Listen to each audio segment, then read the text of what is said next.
Hello, Deb. It's good to see you. I see you have a bag of things. I do. I brought some things. Lay it on me. I have this photo of West Virginia.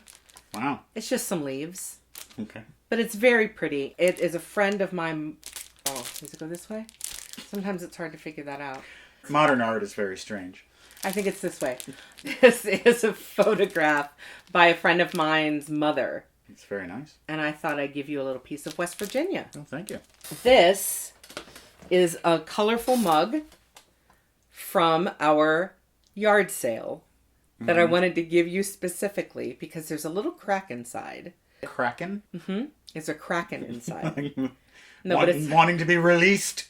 It's a little tiny. I can't take it anymore. Okay, so you're giving me a broken mug. No, it's not broken, but there's a little crack that looks like a pube, and I can't. I just can't anymore with it because I keep thinking that it's in there, but it's not. I've got a bunch of movies that I've never seen before.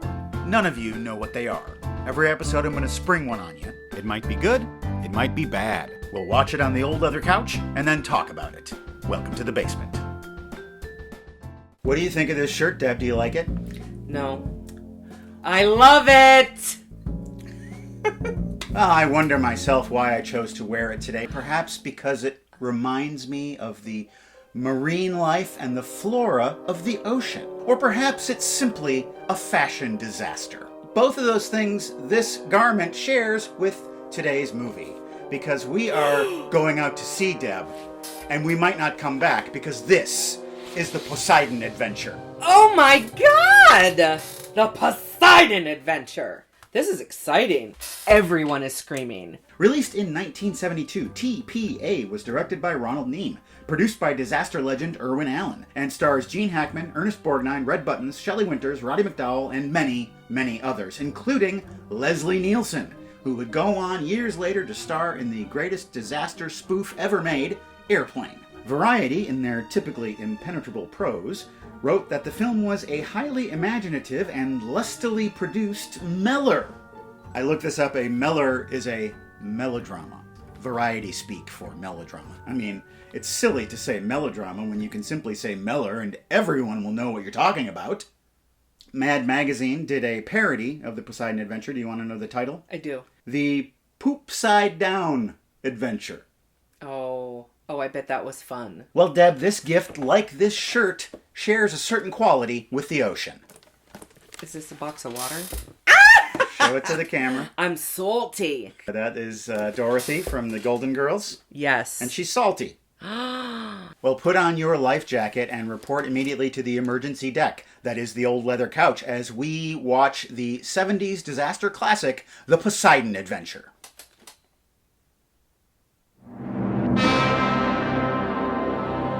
So we start out with some rough seas. Hang on!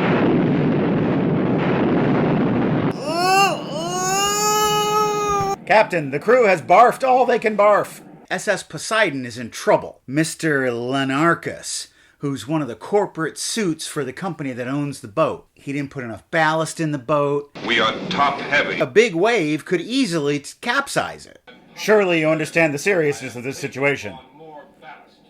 My name is Captain, not Shirley. That's not it, is it? No. Nope. She's never seen Airplane, folks. I haven't. All this chop is causing seasickness all over the boat, particularly in the suite of Mr. and Mrs. Rogo. Yeah. Blah! You see how sick that kid is? She's had to be in this cabin with me the whole time. She's a wreck. But the weather calms down. Mr. Martin comes out for a brisk constitutional. Why, there's Mr. and Mrs. Rosen, This cute little old couple. who is looking forward to going to Israel to visit their new grandchild. Wait a minute. That's Is that Grandpa? That's Grandpa Joe, yeah. From Willy Wonka. Yes! I got a first class ticket. I got a first class ticket on the boat.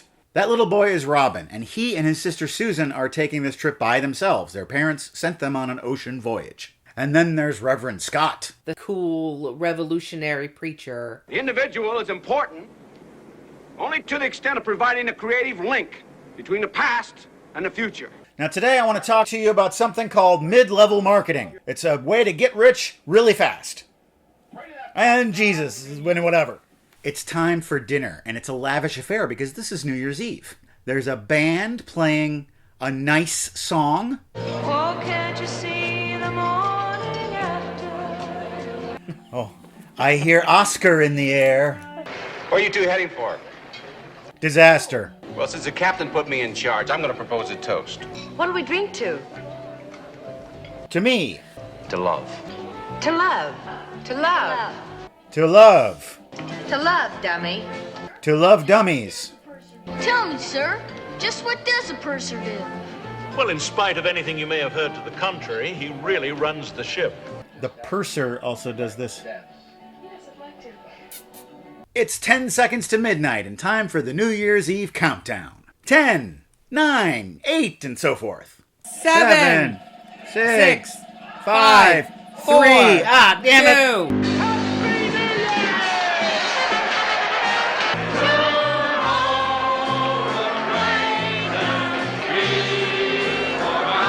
But what these revelers don't realize is that there's trouble out in the ocean. There was an earthquake under the sea. Can you give me any further reading on that sea quake near Crete?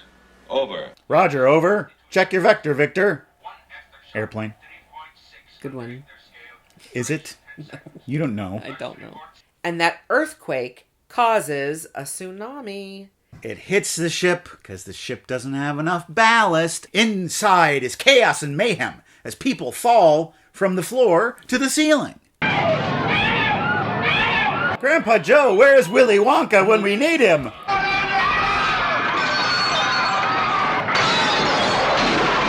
Oh, pianoed right in the bottom half. It's mayhem.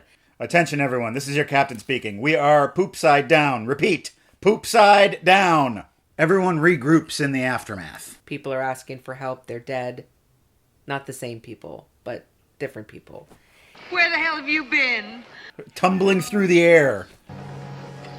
Teddy? Is it the morning after yet? Susan is trapped up at the ceiling on one of those tables. You see, the tables and the chairs are bolted to the floor because it's a boat. Just stay perfectly still.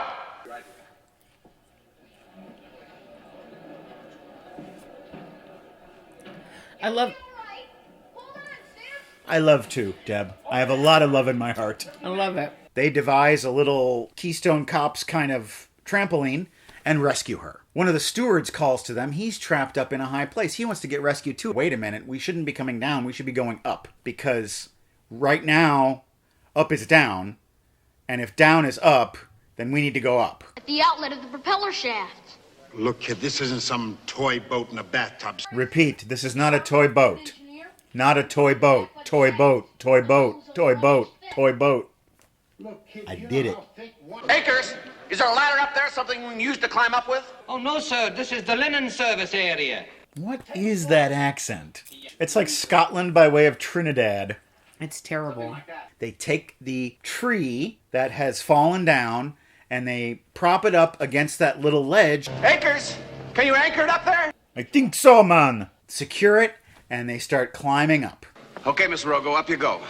But you'll have to take off that long gown. Like, hell she will. She can't climb it out of 2 times. Give her your shirt.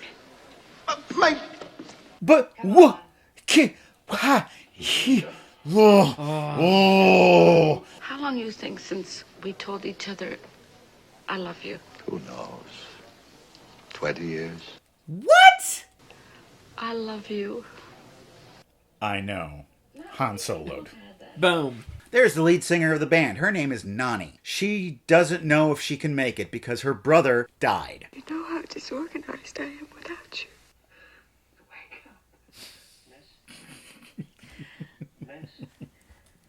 There. What do we watch next time? The Titanic? Not everybody wants to go, though. The purser says... We're staying right here. But a small group of people climb up there anyway. Reverend Scott makes a final plea to the people to follow him, and they don't want to do it. We are staying with the purser! Purser loyalists. The worst. There's an explosion, and seawater floods in, drowning everyone. Should have gone up the tree. Their goal is the engine room, and that's where they think that they'll be saved. They come to the kitchen. Scott goes on ahead to find the way through there to make sure that we can get through. Oh, you guys, dinner's burned. We're not going to be able to eat it. Where did that lead to? Oh, down to, up to Broadway, sir. What's Broadway? Well, that's the way I went with my engineer friend. He called it Broadway when he took me down to see the boilers. They were all singing show tunes. There was a real happy time there on Broadway with on the boat. Come on. By the way, the floor is lava. This leads to the central shaft? That's what I've been told, sir. Central shaft. But that seawater is rising quickly. Every time they get to a new level, their old level is flooded. It's a hell of a thing being poop side down. I mean, could you imagine? I can't imagine. This dock leads to a vertical air shaft. Vertical air shaft. Two more to go. Mr. and Mrs. Rosen are having a little bit of a tough time keeping up, particularly Mrs. Rosen. She's not used to this kind of physical exertion. There's a ladder that they climb up. Mr. Akers doesn't make it. They see another group of people walking down a hallway. They're being led by the doctor. But they're going in a different direction. The way you're going is underwater. You need to go this way. I know what I'm doing. I'm a doctor. Damn it. Leave us alone. Rogo wants to follow them. He doesn't trust Scott. But Scott makes him a deal.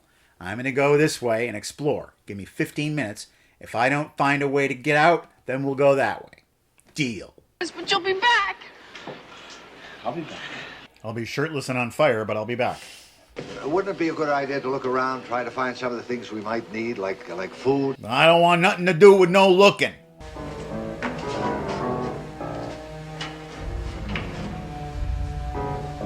He's stepping on a piano. People are wandering around. Mr. Martin and Nani find a barbershop, upside down barbershop. I can't go on without him. You will go on. We do, you know. We have to. Now let's take care of those split ends. You're ruining this beautiful moment. Good. Scott shows back up in the nick of time. I've seen the engine room. I've seen the way out. The corridor there leading to the engine room. I went through it. Yeah, but now it's underwater. All right, so we'll swim through it. Give me the rope. And then out of nowhere, Mrs. Rosen says, hey, I was the underwater swimming champ of New York for 3 years running. Yes!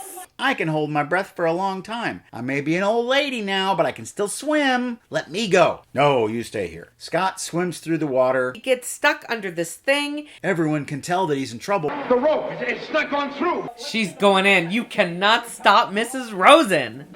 Pull him back. Pull him back. You can't. He's stuck. Mrs. Rosen's the only one that can save him. I'm going in. She saves him. They go up out of the water, and she is a hero. Mrs. Rosen may still be a great swimmer, but her heart just can't take it. She gives her necklace to Scott. Give this to Mr. Rosen. He needs to take this to Israel, to our grandchild. And she dies, and it's really, really sad. Rogo. That's me, Rogo. Thanks, Mrs. Rosen. If it hadn't been for you, none of us... Oh, Jesus. Wrong one. She's Jewish. Mr. Rogo, would you mind going? I'll help her. All right, but let's make it snappy, huh? That's right. That's snappy enough for you, Rogo. You mean you really can't swim at all? No, I really can't. Okay, bye.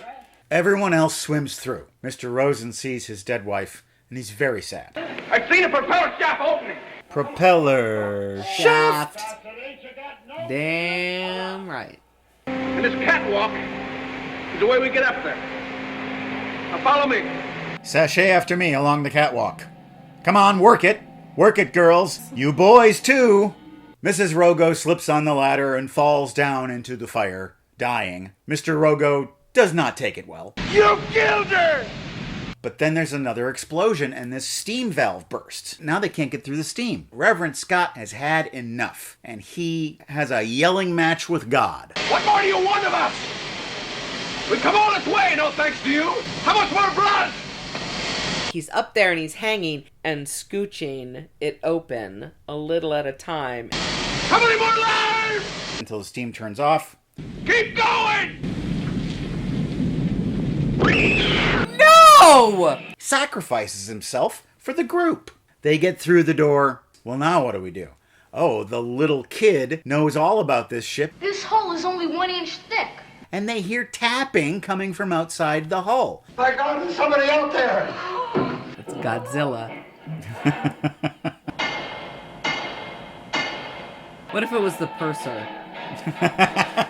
It's like, I've been here this whole time. You guys should have followed me. We're making margaritas. They start cutting through the hull with a torch, and there are 2 seafaring fellows there to rescue them. She had boots on this whole time? They get on a chopper. They get on a chopper. They fly away. There is going to be a morning after, and that is the end of the Poseidon adventure. That's it. It's over. It's a great story. From Mrs. Rosen.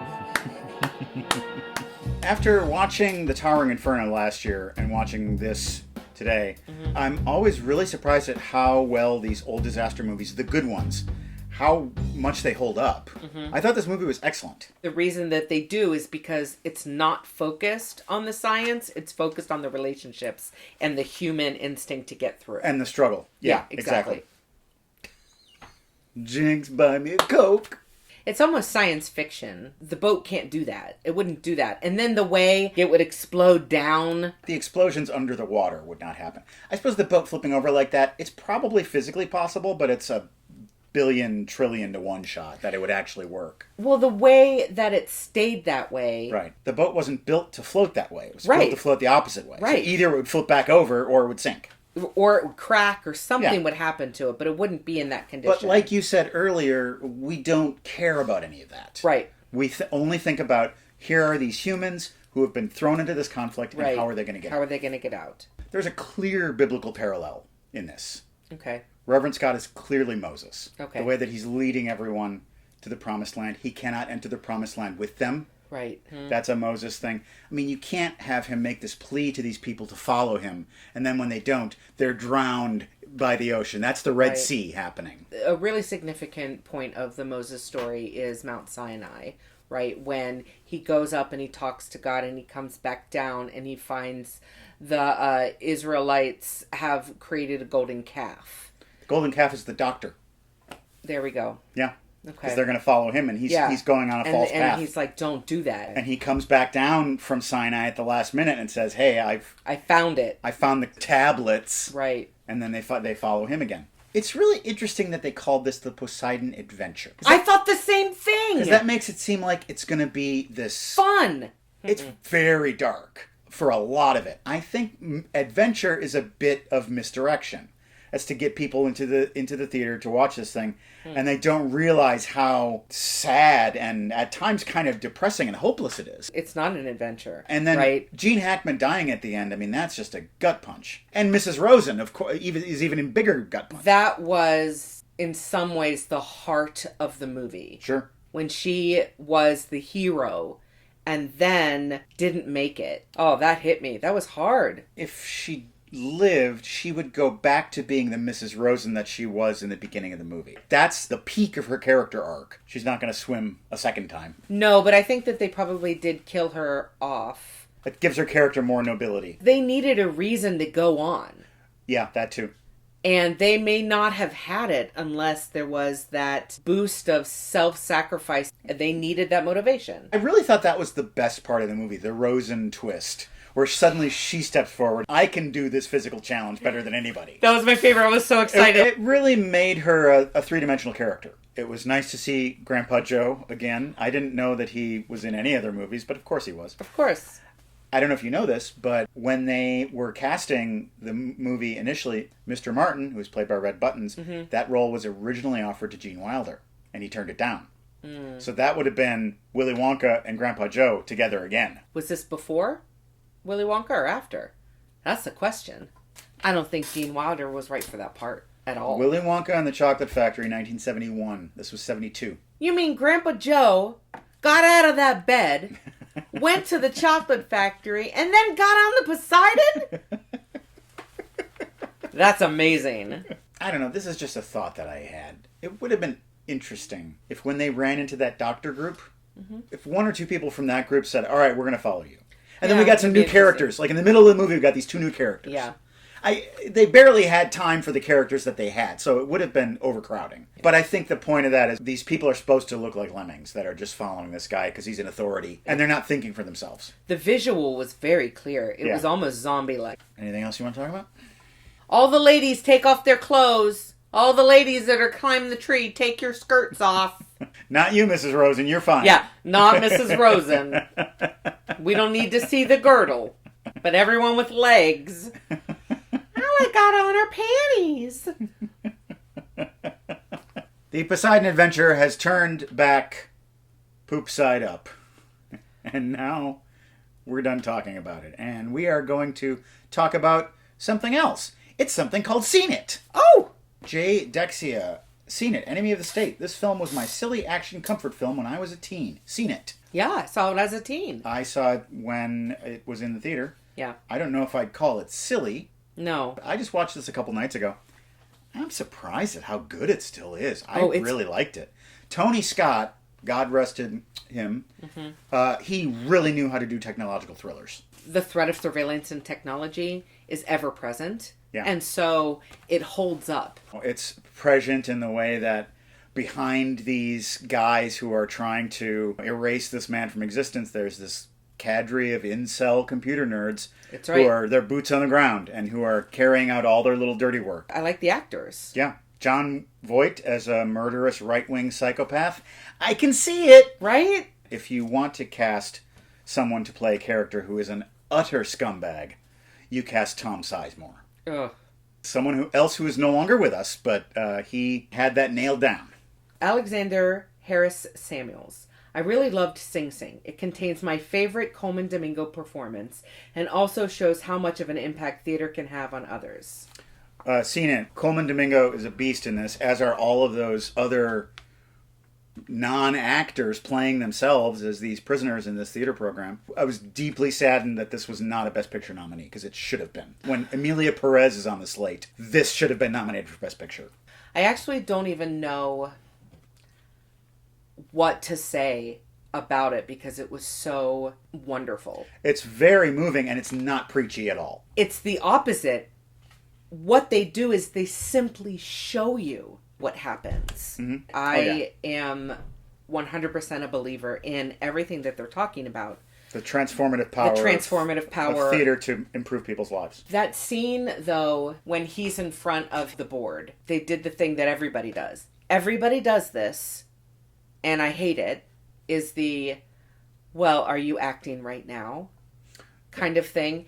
People don't understand theater, right? Lyrics from Sweden. Devil in a Blue Dress. Seen It. I have seen it. This is an adaptation of one of Walter Mosley's Easy Rawlins detective novels. Mm-hmm. You know, as much as I can say this, I think it's a movie that really delves into the black experience and the black perspective. Mm-hmm. As well as being just a really fun mystery. Denzel's character is always talking about his house. Mm-hmm. It's like, I can't lose my house. I'm behind on my mortgage. I gotta keep my house. Back in the 40s, particularly for a black man to own a piece of property, that's like a big deal. It's a bigger deal. No one wants to lose their house, but for him, you can tell. Oh no, it's definitely. It's particularly urgent. Anything can be taken away at any point for them. Right? But I've got this down on paper. Right. As long as I make the payments, they can't take it away from me. Everything is fragile. It's like that guy that was running around cutting off everybody's trees, right? Stop it. I'm trying to put roots down, but it was like this threat. Right. And once again, proves my point. Tom Sizemore, total scumbag. He walks into the room and you're like, don't talk to him. Don't do talk to that guy. Do not make a deal with that guy. God, that is not the right choice. Sarah Seaford. I recommend Spy, 2015. I wouldn't have normally sought it out, but I kept hearing folks recommend it as one of the funniest films they've seen. It's a lot of fun. Seen It. Seen it. I think this is one of the best comedies of this century. It is so funny. It is very funny. I find myself in my old age losing patience with profanity. Yes. I still use it quite a bit, but if I hear someone using it too much, it just gets very annoying. No, I agree with that. The stream of profanity and insults that pours out of her mouth constantly is so hilarious. She knows where to use it. Yeah. I will watch almost anything with Melissa McCarthy. Oh, yeah. I think she is so funny. She's brilliant. What really makes it work is that she is a spy. Yeah. She's not just the secretary who goes out and bumbles around. No, she's got the skills. And so that allows us to be able to laugh at her when she's ridiculous. Right. And then be impressed by her when she's being this badass spy. It just strikes a perfect comedic balance. Yeah. If you want to go to a place that's all the way right side up, you can go to our website, welcometothebasementshow.com. All of our episodes are there. You can peruse the back catalog at your leisure. And there are PayPal donation buttons that you can click on to make a one-time or a rolling monthly donation to support this show. Shut up, pipes! To support this show. It's something that's important to us, and we appreciate it. Yes. Deb will be back next week for unboxing. We've got packages to open. Yes. We'll see you then. Take a look at this. Why don't you shove it? Don't you ever say that to me again. I would never tell you to shove it, Deb. I appreciate that. I can't say the same. Fair enough. We are staying with the purser.